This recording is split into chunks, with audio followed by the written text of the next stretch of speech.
রাসূলকে বলছে যে আব্বাজি আমার আগে জান্নাতে কে যাবে, তখন আল্লাহ রাসূল মা ফাতেমাকে কি বলেছেন আর মা ফাতেমা কি করছেন সে সম্পর্কে কবি রহমাতুল্লাহ সাহেবের লেখা একদম নতুন কালাম, যেটা আমি বলে থাকি প্রত্যেক গজলের আগে মনোযোগ আকর্ষণ করবেন, তাহলে আপনাদের বুঝতে সুবিধা হবে আর আমাদের গাইতে ভালো লাগবে। আমরা সবাই জানি যে জান্নাত রানী মা ফাতেমা, কিন্তু সেই জান্নাতের রানী মা ফাতেমা একদিন আল্লাহ রাসূলকে প্রশ্ন করছে যে আব্বাজি আমার আগে জান্নাতে কে যাবে, তখন আল্লাহ রাসূল একজনের নাম করেছিলেন, কে সে মহিলা? দেখুন কবি মিসাল দিচ্ছে, ছন্দের মাধ্যমে পরিবেশন করে শোনাচ্ছি, কবি একটু শুনুন। মা ফাতেমা বলে আব্বা কথা শোনো না, আমার আগে জান্নাতে কে যাবে বলো না। মা ফাতেমা বলে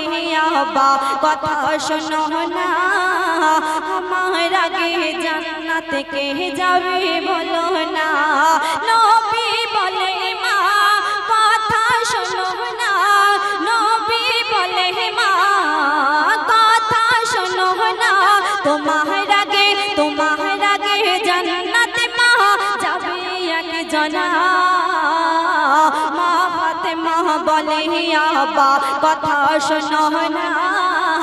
আমার আগে জান্নাতে কে যাবে বলো না। নবী বলে মা কথা শোনো না, নবী বলে মা কথা শোনো না, তোমার আগে জান্নাতে মা যাবে একজনা। মা ফাতেমা বলে আব্বা কথা শোনো না। মায়েদের উদ্দেশ্যে বলি, আমি সাজিনা একটু ঘটনামূলক গজল বলতে পছন্দ করি, তো ঘটনামূলক গজলগুলো একটু বড় হয়, যেটা কথা বলে বুঝিয়ে না বললে আমি মনে করি না যে ভালো লাগবে বলে, কারণ আমাদের মায়েরা বুঝতে একটু সুবিধা হবে, মায়েদের একটু অবুঝ হয়। কারণ যদি কথাগুলো বুঝিয়ে বলা হয় ছন্দের মাধ্যমে, যেহেতু পরিবেশন করে শোনায় সুরের মাধ্যমে, যদি তার আগে ছোট ছোট করে ভেঙে না বলি তাহলে কথাগুলো বোঝা অসুবিধা হয়। তো সে সম্পর্কে আমি বলছি, একটু কথাগুলো বোঝার চেষ্টা করুন, আর আমি কথা বলে বিরক্তি প্রকাশ করবেন না। অনেকে বিরক্তি প্রকাশ করে যে কথা বলছি গজল বড় হয়ে যাচ্ছে। আমি অনুরোধ করছি সমস্ত অডিয়েন্সের কাছে কেউ বিরক্তি প্রকাশ করবেন না, ধৈর্য আকর্ষণ করুন, তাহলে প্রত্যেকেরই গজল ভালো লাগবে। দেখুন যখন আল্লাহ রাসূল মা ফাতেমাকে এমন কথা বললেন যে তোমার আগেই জান্নাতে যাবে এক মহিলা, কে সে মহিলা? মা ফাতেমা আল্লাহ রাসূলের থেকে পরিচয় নিচ্ছে, তার ঠিকানা নিচ্ছে, সেখানে গিয়ে কি হচ্ছে কবি পরের ছন্দে মিসাল দিচ্ছে, শুনুন। পিতার কথা শুনে ব্যথা পেল মা ফাতেমা,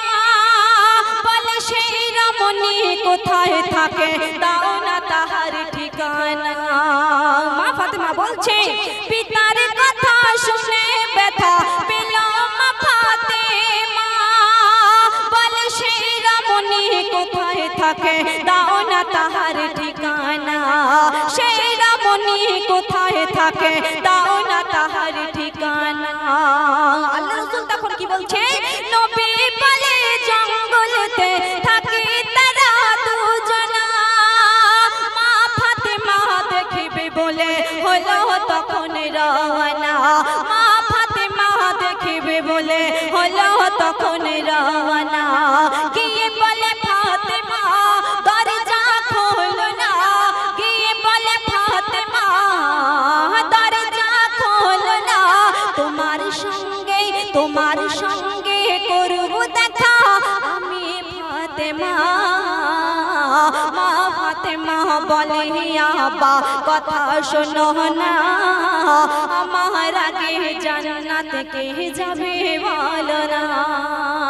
যখন আল্লাহ রাসূল সেই ঠিকানা দিয়েছিলেন, তখন মা ফাতেমা সেই কাঠুরিয়ার বাড়িতে গিয়েছিল, আর সেখানে গিয়েই কাঠুরিয়ার স্ত্রীকে বলছে যে আমি ফাতেমা এসেছি তোমার সঙ্গে দেখা করতে, তুমি দরজা খোলো। তখন কাঠুরিয়ার বিবি কি করছে কবি পরের ছন্দে লিখছে, শুনুন।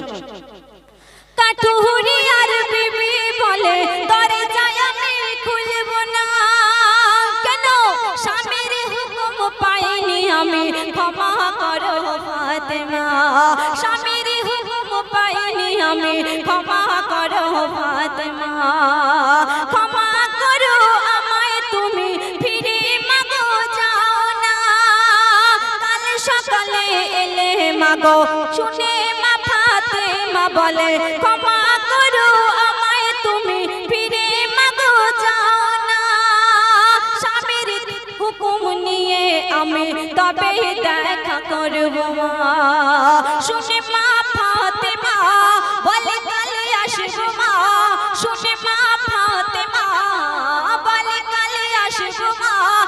সকালে কাল সকালে কাল সকালে এলে মাগো ফিরিয়ে দিও না মা ফাতেমা বলে আব্বা কথা শোনো না আমার আগে জান্নাত কে যাবে বলো না নবী বলে মা কথা শোনো না নবী বলে মা কথা শোনো না তোমার আগে জান্নাতে মা যাবে একজনা মা ফাতেমা বলে আব্বা কথা শোনো না পরের দিন যখন মা ফাতেমা আবার সেই কাঠুরিয়ার কাছে দেখা করতে আসছে কাঠুরিয়ার স্ত্রীর সঙ্গে তখন মা ফাতেমার সঙ্গে আর কারা আসছে আর মা ফাতেমার সঙ্গে যখন যারা এসেছে কারা এসেছে আর তখন কাঠুরিয়ার বিবি আরো একবার কেমন করে ফিরিয়ে দিয়েছে কবিতার পরে ছন্দের একটু শুনুন পরের দিনে মা ফাতেমা হলো যখন রওনা হাসান হোসেন যাবে বলে ধরে তারা বায়না হাসান হোসেন যাবে বলে ধরে তারা বায়না তুই ছেলেকে সঙ্গে নিয়ে গেল যখন ফাতেমা জানালা হতে দেখে বলে দরজায় আমি খুলব না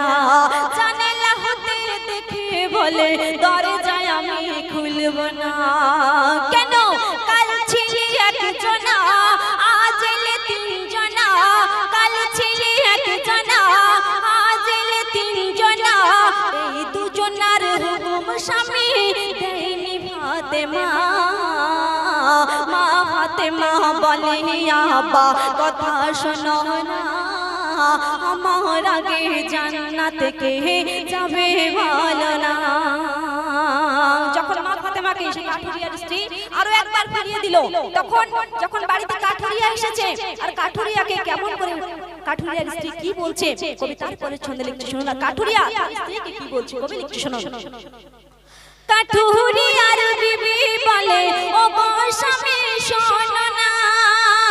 আমার সঙ্গে করবে দেখা হোসেন হাসান ফাতেমা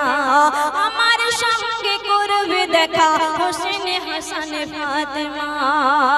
কাঠুরিয়া বলে বিবি এমন ভুলার করো না নবীর বংশ যে আসবে ফিরিয়ে তুমি দেবে না নবীর বংশ যে আসবে ফিরিয়ে তুমি দেবে না পরের দিন ফাতেমা বলে দরজা খোলো না পরের দিন ফাতেমা বলে দরজা খোলো না এক টুকতে দরজা খুলে চায় যে ক্ষমা মা ফাতেমা বলে আব্বা কথা শোনো না আমার আগে জান্নাত কে যাবে বলো না নবী বলে মা কথা শোনো না নবী বলে মা কথা শোনো না তোমার আগে জান্নাতে মা যাবে একজনা মা ফাতেমা বলে আব্বা কথা শোনো না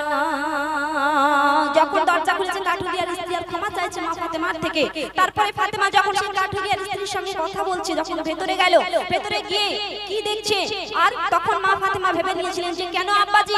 জান্নাতে সবার আগে এই কাঠুরিয়ার বিবি যাবে কেন বলেছিলেন যে আমার আগে সে জান্নাতে যাবে তখন সংক্ষেপে কবি সে সম্পর্কে শেষ ছন্দে লিখতে শুনুন স্বামীর সেবা আদর যত্ন দেখে ভাবে ফাতেমা দুনিয়াতে এই রমণীর মিসাল খুঁজে পাবে না আমার আগে জান্নাতে সব যাবে নারী নিজের মুখে বলেছে উম্মাতের কান্ডারি রহমাতুল্লাহ বলে তোর নসিব যাবে খুলে রহমাতুল্লাহ বলে তোর নসিব যাবে খুলে কাঠুরিয়ার মতো সকল নারী হও না মা ফাতেমা ফাতেমা বলে আবা কথা শোনো না আমার আগে জান্নাত কে যাবে বলো না মা ফাতেমা বলে আবা কথা শোনো না আমার আগে জান্নাত কে যাবে বলো না নবী বলে মা কথা শোনো না নবী বলে মা কথা শোনো না